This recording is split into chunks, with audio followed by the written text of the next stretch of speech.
like the dressing up dance a lot. You get to use your imagination so much. You just feel like you could use your imagination all the time, in every single thing. It makes you really feel you want to do it, and it makes you really think it's real. In the ball dance, you start off as in the park and you've lost your ball, and once you've done skips down and you find your ball, and then you start playing with it, bouncing it and throwing it up in the air. And then at the end you run down and you put the ball into a hoop and then catch it again. So that's really the story of it. I've learnt to balance by zipping myself up, and I've learnt to soften my fingers in some of the exercises, and I've also learnt to dance like a boy, not like a girl. So you're together. Because dancing like a boy is more stronger than girls, and more delicate. We've learned how to keep in time with the music and to use expression. I've learned really a lot, but I think I've really got the hang of the spring point now, and my ball dance. Cameron's always been quite enthusiastic about his dance, but there's no doubt that he's taken from this exercise the added expression and drama that's gone into the music to him. He's definitely more enthusiastic about it. Matthew dances everywhere. I would say he dances when he's going up the street, when he's going to school, when he's on the football pitch. I can stand and watch him when he's supposed to be in goal and he's actually practicing a dance step. So yes, he dances all the time. I don't know if he's practicing or if it's just in him to dance, but he is like a little Billy Elliot sometimes. Since Molly started the new dance classes, she can't sit still. She's always dancing. She's always wanting to express herself anytime there's music around the house, and wanting to put on her new DVD that's got all the classical music on to just get up and practice, I guess. First and foremost, it's important that they enjoy it, but the benefits are building character, instilling discipline into what they're doing, and the expression that they're bringing in will creep into the other forms of schoolwork, into his swimming, into his piano. So yeah, it's good for building all these things. I think dance makes him probably less competitive. It's certainly less competitive than football is, or a lot of the other boys' sports that are around. So I think it's a good kind of competition because you're competing against yourself all the time rather than against other children. She's definitely more expressive. Definitely uses more facial expressions and more hand gestures in the way that she's dancing. And I think since she started the new dancing, she's quite prone to correcting us on our posture, which is good for me. But yeah, she's definitely seems to be enjoying her dancing far more, and enjoying the fact he's a little bit more active than I think what she was doing before. What we were trying to do with the music for the pre-primary and primary and dance was to give the children an opportunity to experience lots of different sounds and different textures in the music. And we decided that we would follow on from the preschool dance curriculum, in that the teachers would be allowed to use a CD in the class awards and in the examinations. And this has enabled us to produce music that offers a wide variety of sounds and textures, different combinations of instruments, percussion. And also it's allowed us to choose music which reflects the Academy's international nature, so we have music from all over the world. And I think the music offers such a wide choice for the teacher and for the children. It's extremely exciting and inspirational. We've given the children opportunities to play musical instruments within the class awards, and we hope that the teachers will use them in their classwork for the examination work as well. And again, following on from our preschool dance curriculum, we encourage the use of instruments. in the syllabus, and it really encourages the children to move with different qualities in the way that they use the props. For example, if they're using props using a downward action with the prop in their hands, as they do with the pom-poms, it really gives them an impulse into the ground and helps with the movement that we want to get to encourage the lift into the air, which is eventually going to be the elevation. Well, it's certainly a more ambitious project than anything I'd done before for the IOD, partly due to the huge scope and the instrumentation, the variety of different tracks that we've actually recorded. We've never, for instance, had an orchestra on an IOD CD. Right. We've never had a mandolin, we've never had a drum kit, we've never had a bass guitar. Yeah. I think that drum kit thing is that's almost like the most anathema thing you could think in the ballet world, isn't it? That you're not allowed to have drums for some reason, and yet it's so crucial to developing a sense of rhythm and timing and enjoyment, and also making people want to dance. Why on earth we shouldn't? Tchaikovsky does it. Why shouldn't we? You know. So and there's lots of that, particularly in the Celtic numbers, like the jumps and springs and gallops and skips. All those things have a wonderful rhythm section. You're on guitar, aren't you? Anna Tavish on violin, and you do the drums as well. I don't think we had any idea quite how much variety there was going to be there when we started, did we? No, remember that spreadsheet that I had that had all the tracks down that way, and all the you know, this one's orchestral, that's jazz, this is going to need drums, that's going to be live, that's going to be with somebody else.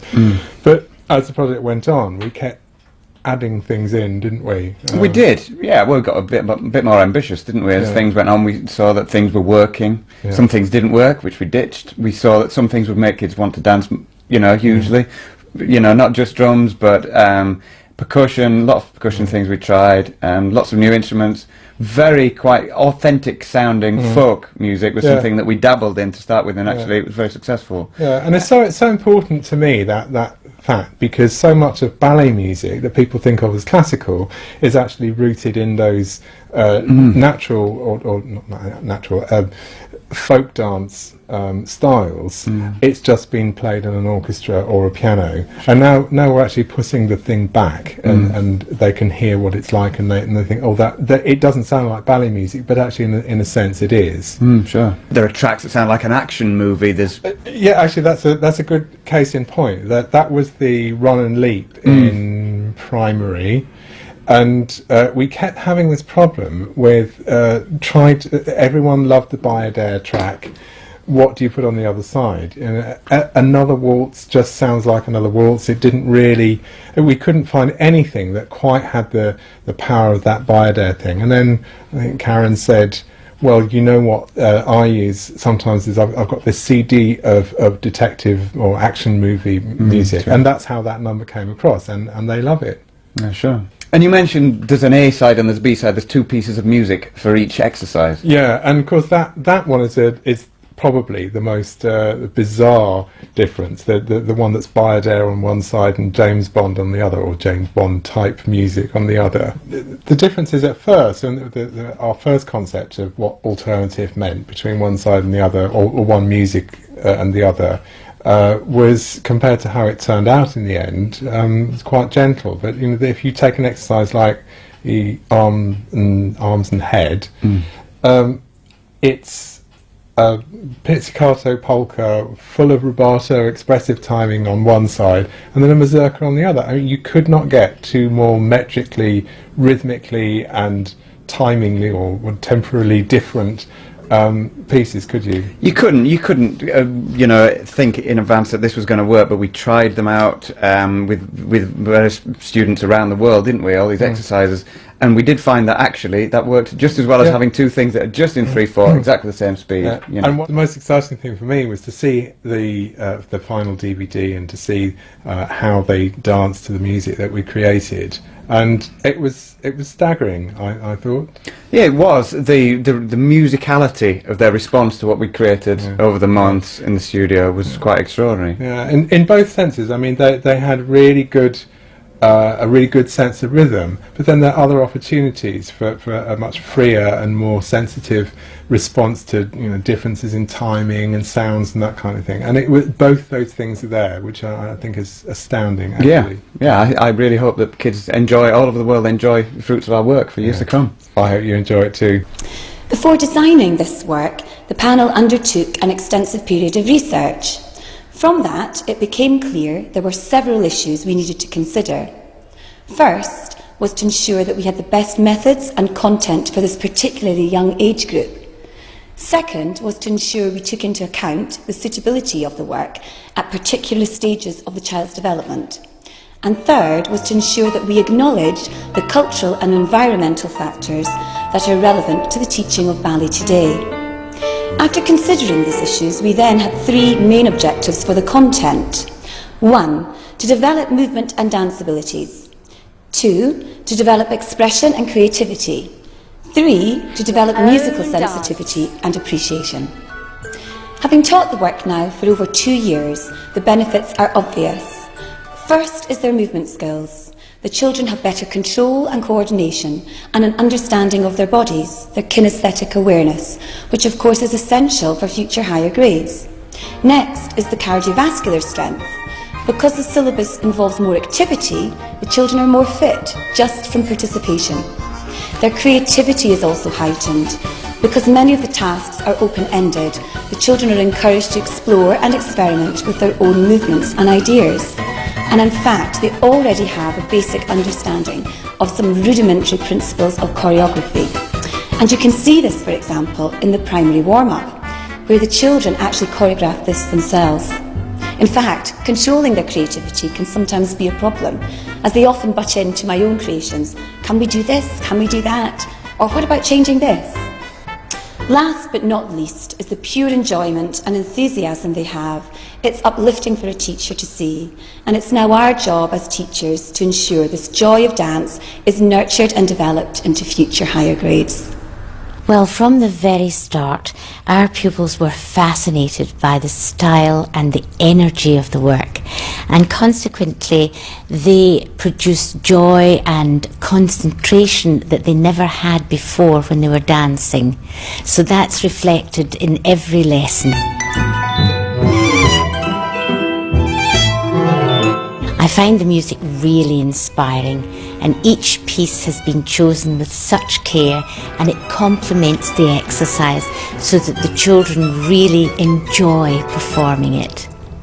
I think that the choreography is absolutely lovely, and that it offers great opportunities for self-expression, and also underpinning it are all the advantages of the children being able to develop the control, the transference of weight, the physical fitness, and all the other elements that are required in the training of dance. I have found that the children have been tremendously innovative and come up with many, many ideas of their own. And if the teacher just sparks them off, then they develop a theme, and they absolutely love dressing up or using different props or instruments, and really the possibilities for that section are endless. Our children absolutely love the work and can't wait for the next lesson. When I first started teaching this work, it really was a revelation. There was such a change in atmosphere in the class. There was a change in dynamics in the class. The enjoyment was paramount from the beginning, and it blew me away the very first class. Really Cinderella's fast asleep in the cinders, isn't she?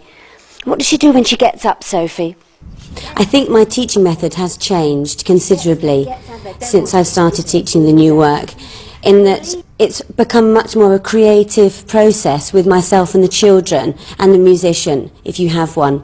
And it's a collaborative process. It's all of us working together and coming up with something at the end of it, rather than telling the children what to do, although obviously I didn't do that all the time, but that element is slowly sort of being seeped out. It's much more, what do you think, what shall we do, and therefore it's been really, really fun, really fun.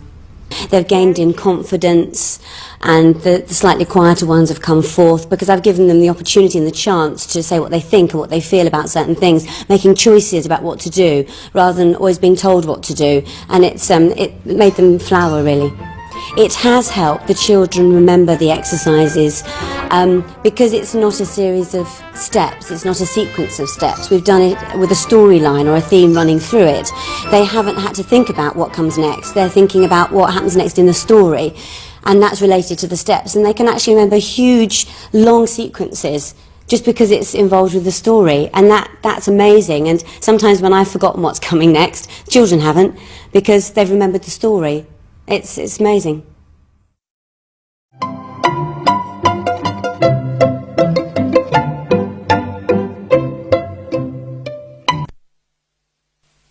Oh, sorry.